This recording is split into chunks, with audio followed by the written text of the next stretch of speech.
এই দোয়াটি 7 বার পাঠ করুন। দয়াময় আল্লাহ রাব্বুল আলামিন 70টি বড় বড় বিপদ থেকে আল্লাহ তাআলা আপনাদেরকে হেফাজত করবেন।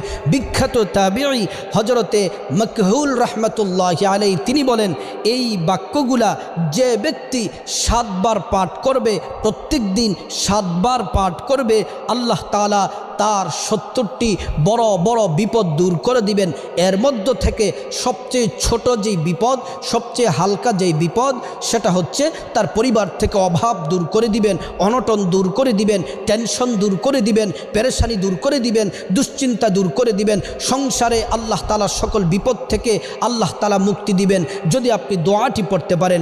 দোয়াটি হলো লা হাওলা ওয়ালা কুওয়াতা ইল্লা বিল্লাহি ওয়ালা মালজা মিনাল্লাহি ইল্লা ইলাইহি। প্রিয় দিনী ভাই ও বোন, কষ্ট করে দৈনিক এই দোয়াটি 7 বার